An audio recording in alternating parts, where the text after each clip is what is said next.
ሰላም ጤና ይስጥልኝ። የሰዓቱን አጫጭር መረጃዎች ይዘላችሁ ቀርቤያለሁ። እስከ መረጃው ፍጻሜ ድረስ አብራችሁን ቆዩ። አጫጭር መረጃዎችን እናስቀድማለን።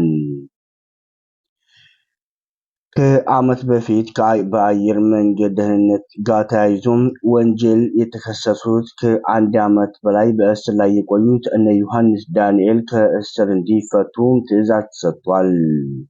ከዓመት በፊት ከአየር መንገድ ደህንነት ጋር ተያይዞ በወንጀል ተከሰው ከአንድ ዓመት በላይ በእስር ላይ የቆዩት እነ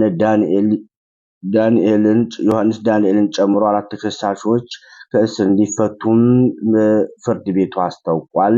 የእሱንም መረጃዎች ይዤላችኋለሁ፣ ሰሙታላችሁ።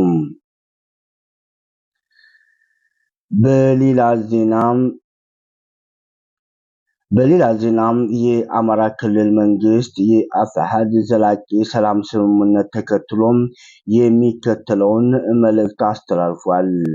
መንግስት በትናንትናው ዕለት በተደረገው የአማራ ክልል መንግስትና የአፋሕድ ዘላቂ ሰላም ስምምነትን ተከትሎም የተለያዩ መልእክቶችንም አስተላልፏል። እሱንም መረጃውን ይዘንላችኋል፣ ትሰሙታላችሁ። በሌላ ዜናም የትግራይ ጊዜያዊ አስተዳደር ፕሬዝዳንት ሌተናንት ጀነራል ታደሰ ወረደ በታጣቂዎች በመከበቡ ተሰማም። የትግራይ ጊዜያዊ አስተዳደር ፕሬዝዳንት ሌተናንት ጀነራል ታደሰ ወረደ በታጣቂዎች መከበቡን በትናንትናው ዕለት አስታውቋል። በተለይ በመቀሌ አካባቢ ፍንዳታዎችና ተኩሶችም እንደተሰሙ ተነግሯል። ዝርዝሩን ይዘንላችኋል። እስከ ፍጻሜው ድረስ የዩቲዩብ ቻናላችንን ሰብስክራይብ እያደረጋችሁ ሼር፣ ላይክ እያደረጋችሁ እንድታበረታቱንና እስከ መጨረሻው እንድትከታተሉ ስንል በአክብሮት እንጋብዛለን። አሁን መረጃውን እናሰማችኋለን።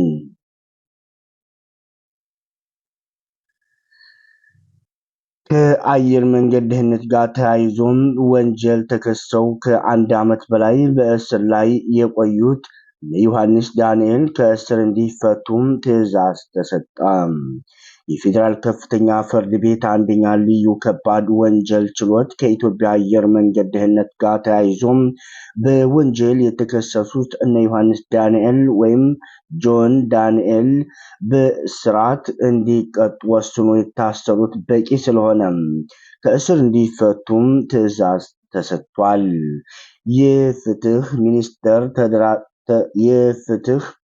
ሚኒስቴር የተደራጁና ድንበር ተሻጋሪ ጉዳዮችም አቃቤ ሕግ በጆን ዳንኤል፣ አማኑኤል መውጫ፣ ናትናኤል ወንዶሰን፣ ኤልያስ ድሪባና ይድና ነጻነት ላይ ነሐሴ 16 2016 የአየር መንገድ ክስተት ጋር በተያያዘ እንደከሰሷቸውም ታውቋል። በወቅቱ ከአዲስ አበባ ከተማ ወደ መቀለ ከተማ ለመጓዝ አውሮፕላኑ ለበረራ ዝግጁ ቢሆንም የአየር ሁኔታው ለበረራ አደጋ በመሆኑም በረራው ተሰርዞ የነበረ ይሁን እንጂ ለጆን ዳንኤል ሲነገራቸው በረራው በግድ መደረግ አለበት፣ አንወርድም በማለት ቀሪ ተሳፋሪዎችን እንዳይወርዱም በመከልከል አድመዋል በሚል ዝርዝር ጠቅሶም ክስ አቅርቦባቸው መሆኑንም የሚታወቅ ነው። በመሆኑም በአቃቤ ሕግ በአንደኛው ተከሳሽ ጆን ዳንኤል ላይ 3 ክስ የኮምፒውተር ወንጀል በተላለፈ ክስተቱን ቲክቶክ በተባለ ማህበራዊ ሚዲያ በተንቀሳቃሽ ምስል ቀርጾም በቀጥታ ስርጭት ማስተላለፍ የሚል ክስ አቅርቦበት ነበር። ተከሳሾቹም በተከሰሱበት የህግ አንቀጽ ጥፋተኛ በተባሉ ሲሆን ችሎቱ በዛሬው ዕለት የአቃቤ ሕግ የቅጣት ማክበጃና ተከሳሾችን የቅጣት ማቅለያ መርምሮም ውሳኔ አስተላልፏል። ተከሳሾቹ የተከሰሱበት የህግ አንቀጽ ቀላል እስራትን የሚያስከትል በመሆኑ አንደኛ ተከሳሽ በ1 ዓመት ከ4 ወር፣ ሁለተኛና ሶስተኛ አራተኛ ተከሳሾች በ8 ወር እንዲሁም አራተኛ ተከሳሽ በ10 ወር እንዲቀጡ ወስኗል። በመሆኑም ተከሳሾቹም በእስር ላይ የቆዩበት ጊዜ ተሰልቶም ተከሳሾቹ እንዲፈቱ የፌዴራል ከፍተኛ ፍርድ ቤት አንደኛ ልዩ ከባድ ወንጀል ችሎት ውሳኔ አስተላልፏል። ተከሳሾቹም በእስር ላይ ከ1 ዓመት በላይ ቆይተው የተጣለባቸውን ቅጣት የጨረሱ በመሆኑ ከእስር እንዲፈቱም ተጠይቋል። በሌላ ዜናም የአማራ ክልል መንግስትና የአፋሕድ ዘላቂ ሰላም ስምምነት ተከትሎ የሚከተለውን መልእክት አስተላልፏል። መንግስት ለገጠሙን ችግሮች ውይይት እና ንግግሮችን ብቸኛ አማራጭ መንገድ መሆናቸውን እና ለዚህ ቁርጠኛ መሆኑንም በተደጋጋሚ አሳይቷል ሲልም ገልጿል። ቀድሞ የኃይል አማራጭን ተጠቅመው ሲንቀሳቀሱ የነበሩ ኃይሎች ይህንን የሰላም አማራጭ በመምረጥ ወደ ሰላማዊ መንገድ ሲመጡ መንግስት ከግማሽ ርቀት በላይ በመሄድ በመቀበል ቁርጠኝነቱንም አሳይቷል። ይህ መንገድ በሀገራችን የሰላም ፍትሐዊና የጋራ ተጠቃሚነትን የሚያረጋግጥ ስርዓትን ለመገንባት የሚያስችል ብቸኛው አማራጭ መሆኑን መንግስት ያምናል ሲልም አስታውቋል። በዚህ አጠቃላይ መነሻ በአማራ ክልል ቀድሞ ኃይል አማራጭን ተጠቅመው ሲንቀሳቀሱ የነበሩ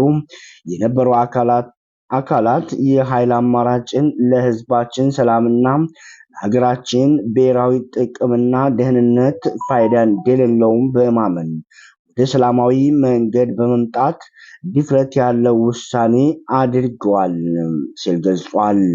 ይህ የሰላም አማራጭ ሁላችንንም አሸናፊ ስለሚያደርግ ሚኒስቴር መስሪያ ቤታችን ለአማራ ብሔራዊ ክልላዊ መንግስትና ለአማራ ፋኖ ህዝባዊ ድርጅት አፋሕድ ለወሰዱት ቆራጥ እርምጃም ያለውን አድናቆት በዚህ አጋጣሚ ለመግለጽ ይወዳል ሲል አስታውቋል።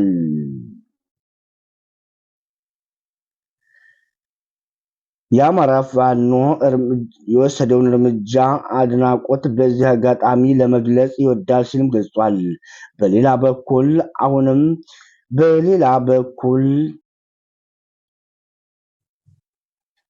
በኩል አሁንም ቢሆን የትኛውም ጥያቄ ያለው አካል ለጥያቄው መልስ ለማግኘት ብቸኛ መፍትሄው ሁሉንም አሸናፊ የሚያደርገውን መነጋገርና መወያየትን መሰረት ያደረገ የሰላም መንገድ መሆኑን በማመን ኋላ ቀር የሆነውን የኃይል አማራጭ በመጠቀም የሚንቀሳቀሱ አካላትን ተመሳሳይ የሰላም መንገድ እንዲመርጡ ሚኒስቴር መስሪያ ቤታችን ጥሪ አቅርቧል ሲል የአማራ መንግስት አስታውቋል።